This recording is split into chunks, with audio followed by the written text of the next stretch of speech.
Would you maybe try to move it a bit to the left?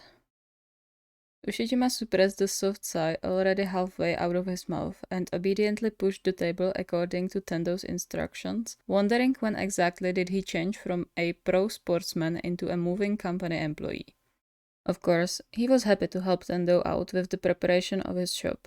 Even if it wasn't his duty as Tendo's now fiancé, he would offer his help.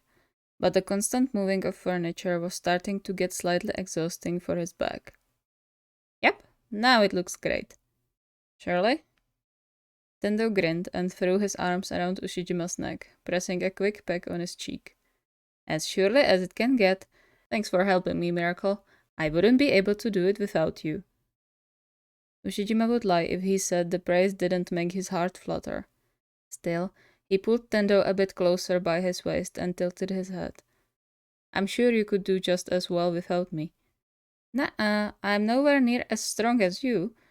If I wanted to do the same work myself, I'd have to hire someone. And in that case, I would have to worry about everything because you can never be sure what kind of person you hired. So you are actually helping me double. He flashed Ushijima one of his brightest smiles, and before Ushijima managed to respond, he left another kiss on his cheek and skipped away to probably fetch some more boxes. And there he goes again. A fond smile curled Ushijima's lips up. Even though he arrived in hopes to relax in between the matches and the constant dragging of heavy furniture was now starting to ache in his muscles, he didn't have the heart to tell Tendo no when he asked for help. In Tendo's defense, he probably took it as another kind of date, which Ushijima could get behind of. As long as they were together, everything was okay. Besides, he was definitely going to get a soft treatment in the form of a dinner and a massage the moment he would mention his shoulders hurting. If he wasn't going to mess up with the challenge. He hummed quietly under his breath, thinking, better do it now, I suppose? So I have enough time to make things better if something goes wrong. He glanced at the set of cushioned benches they brought in just a while ago, wondering if they could help soften his fall. Although no one said it had to be in front of our partner, right? Shrugging, he checked how far away Tendo was before he threw himself on the bench, grunting quietly when the impact sent a jolt of pain through his side. He then stayed lying down, listening intently. I hope he doesn't get too panicky. It didn't take long for him to hear hollow footsteps echoing through the hallway, slowly getting closer to the main room. He risked one last glance and then just closed his eyes and waited, hoping he was being convincing enough. Oh yeah, Toshi? Could you please go to... Toshi? There was a short pause and Ushijima cringed inwardly, recognizing the slight waver in Tendo's voice. Yet, against his better judgment, he stayed still and kept his eyes closed, waiting for a bit longer. The footsteps came a bit closer, followed by a light thud of something being laid on a nearby table. Toshi? You okay? Worried he might do too much damage, Ushijima was ready to sit up when something stopped him. A soft huff he recognized as Tendo smiling reached his ears before a warm hand brushed hair from his forehead. Aw, were you that tired already? You should have said so. We could have taken a break and go for lunch or something. The bench sank under Ushijima's back as Tendo sat down next to him. When he spoke again, his voice was much more tender and hushed. But you know, I'm really glad you came here this week. Not that I wouldn't be glad even if you weren't moving stuff, of course. I'm always happy when we get to see each other. We should probably celebrate the engagement a bit more, huh? We didn't really have enough time the last time. I know one fantastic restaurant in the center. We should go there for dinner today. And then I'm going to make sure you are all comfy and get enough rest for your hard work you did today. The long fingers returned to Ushijima's face, caressing his cheek. That, together with Tendo's words, made it really difficult for him to stay still, his throat clogging with a surge of emotions he couldn't even find the names for. And yet, something was telling him to keep listening. You know, you have no idea how happy I was when you proposed. This ring, so beautiful, and the promise behind it is even more beautiful. I'd never imagined we would be like this, and yet Here we are. Incredible, huh? I love you so, so much. I know I say it a lot, but somehow it still doesn't seem like enough. You really are my miracle, you know? And just like that, Ushijima couldn't hold back anymore. He sat up abruptly and engulfed Tendo in an embrace, feeling the stinging behind his eyelids. And you are mine. He could feel Tendo freezing in his arms briefly, but the moment was fast to pass, and soon the long arms wrapped around him too. I thought you were asleep. It was supposed to be a challenge. He pulled away a bit, cupping Tendo's cheeks. But I'm glad I listened. The heat coming from Tendo's skin could warm up the entire room, but he still covered Ushijima's hand with his and smiled just as brightly as before. Well, it's not like I'm ashamed to admit I love you out loud. It's just... I understand. Tendo's smile turned much softer. He leaned in to bring their lips together, leaving their foreheads touching when they parted. You always understand. That's one of the many reasons I love you. But I hope you won't hold it over me in the future. Of course not. Okay, good. Well, what about we go get the lunch now? We can finish later. Gladly.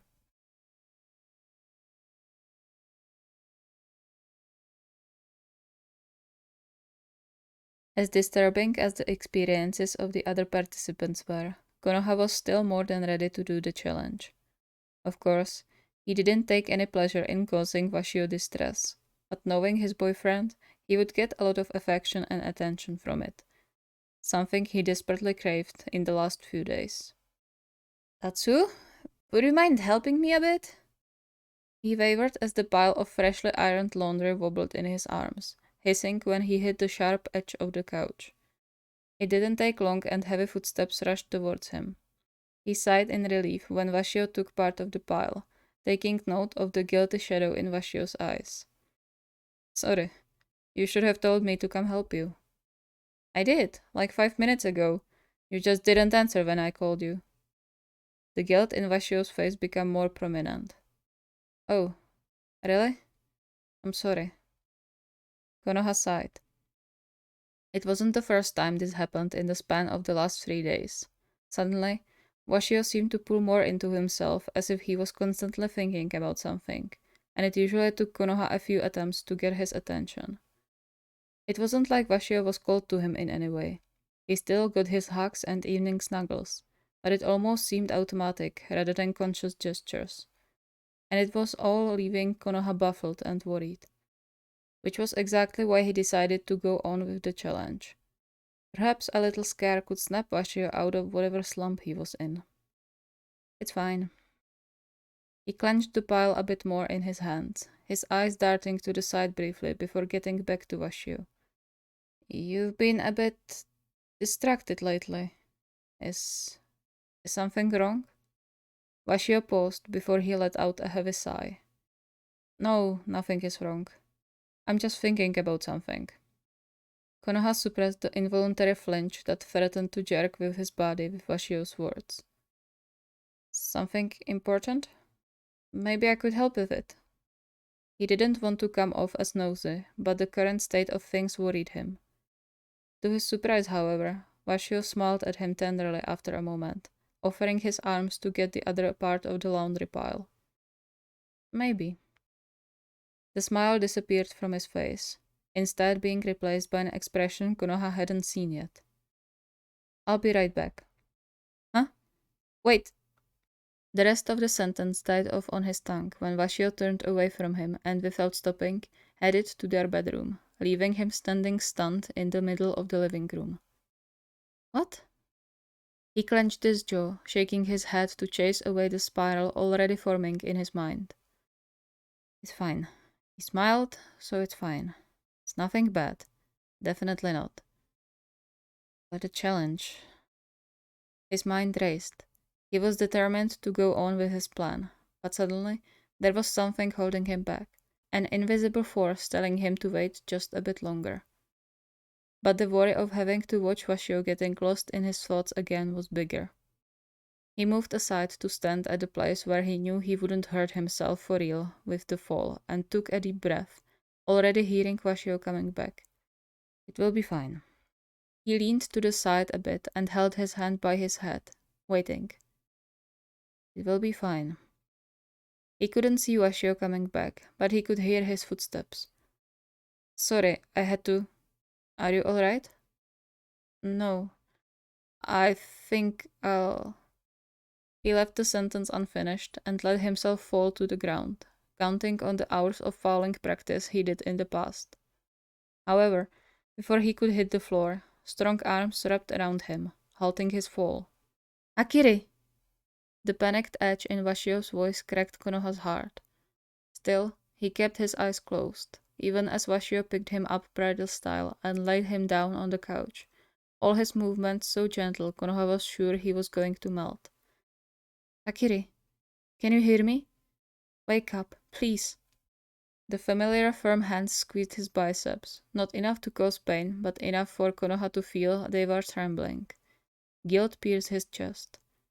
Maybe I really went overboard with this. Damn it.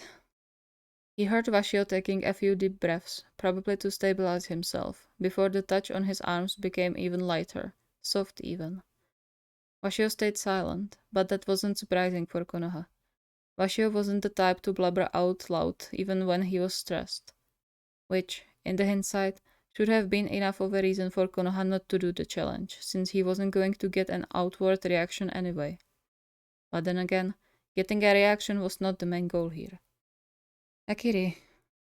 Still no good?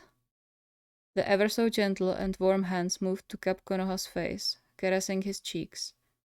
Unable to keep torturing Washio further, Konoha allowed himself some small movements he imagined someone waking after fainting would do. Washio reacted immediately, concern seeping from his whole being. Akiri. Konoha groaned quietly and fluttered his eyes open, trying to look drowsy and confused. His heart ached when he noticed Washio's widened eyes and quickened breathing. What? Where? It's okay, don't move. I think you fainted. Oh. Really? I don't remember what happened.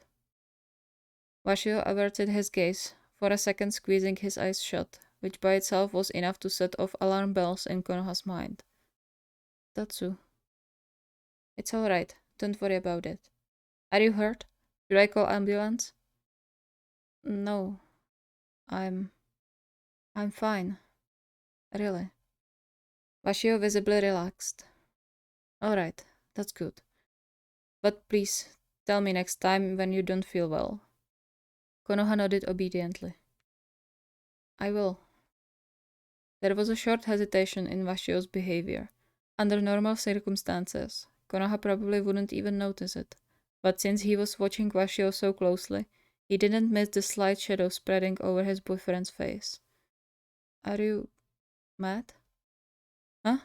No, of course not. Then what is it with the hesitation? What's wrong? Without warning, Washio stood up from where he was kneeling down, gently squeezing Konoha's hand before letting go. Tatsu. I'll be right back. Rest now, alright? Don't get up before I get back. Konoha followed him with his gaze until he disappeared from his line of sight. But before that, he could swear he saw him bending down for something before hiding the sad thing in his palm. He laid his head back on the pillow, his thoughts swirling in his head. What was that about?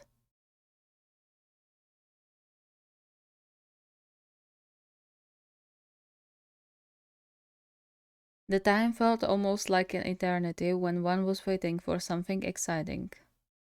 Lev, as someone who was always very easily excitable, knew that well, but he couldn't help it.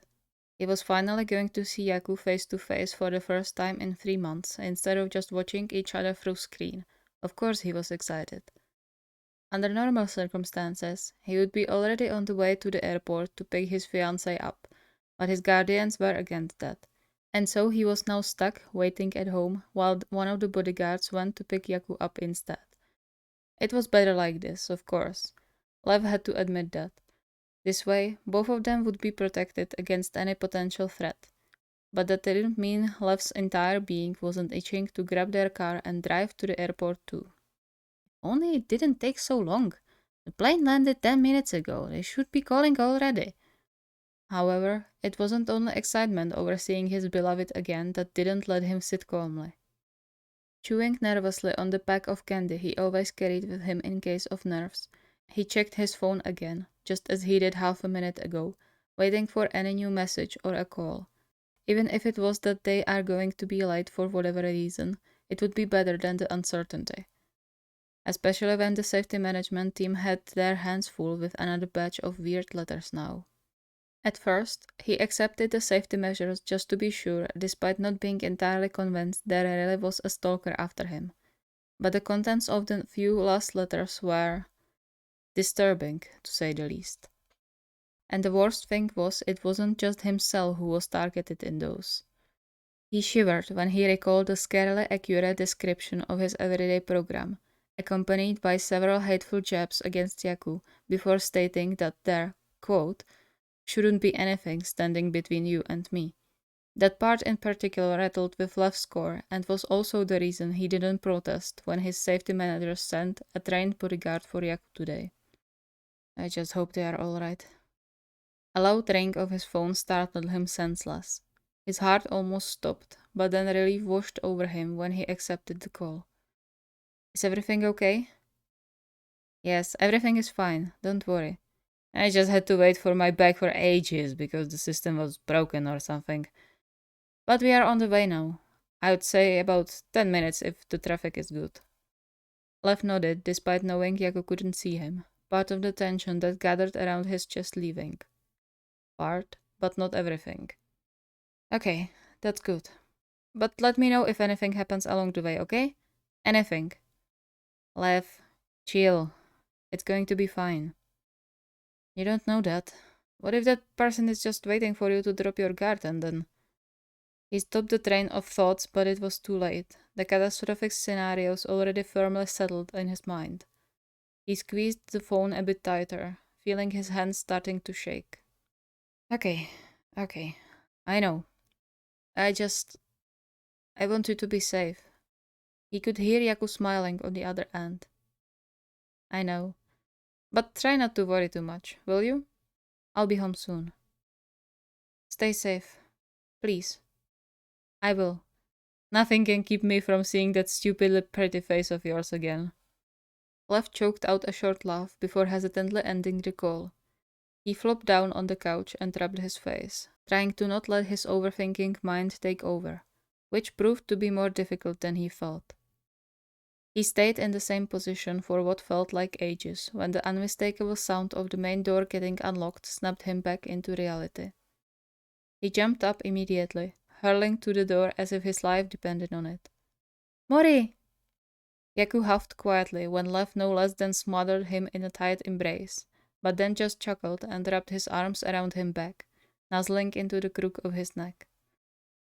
Are you sure you aren't a dog in human form after all? I'm just happy you are here. And no, I'm a lion, remember? Yaku snickered and pulled away, ruffling Lev's hair despite his protest whine. Yeah, my silver lion.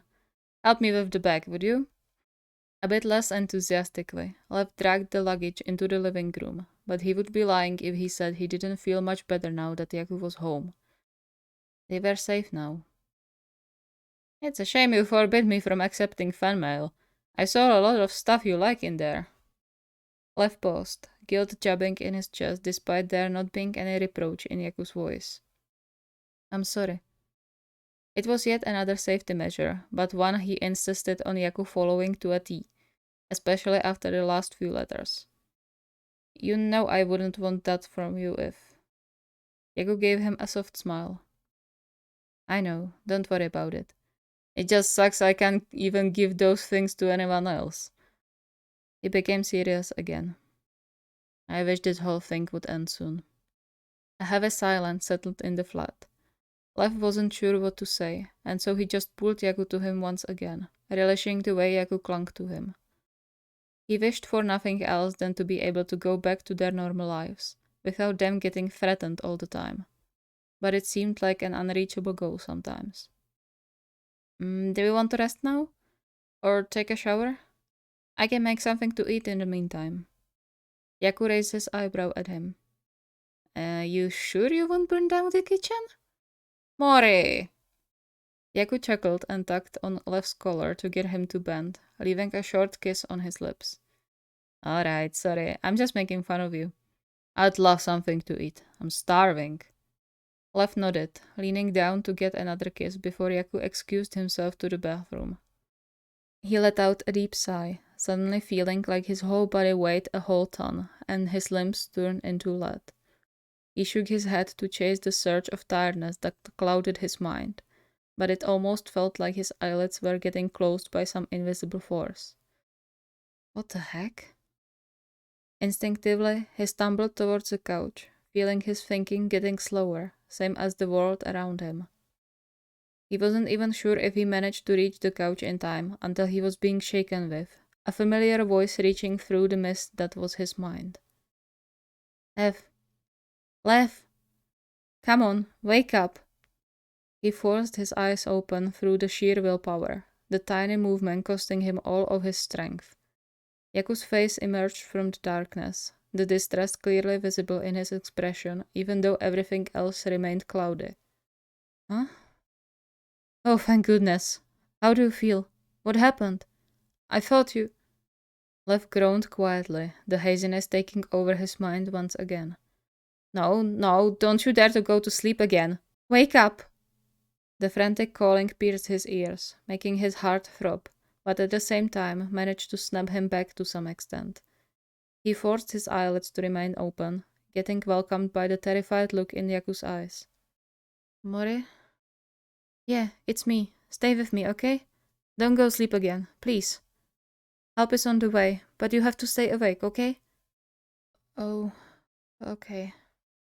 He tried to focus on Yaku's voice, and his hands laid on his cheeks to prevent himself from slipping back into the strange stupor. Every second felt like an hour, the world around him only reluctantly coming out of the weird slow motion. That's it. Just hold on a bit longer, okay? Lev gritted his teeth, putting his whole remaining strength into staying conscious, if not for his own sake, then for the fear in Yaku's eyes to subside.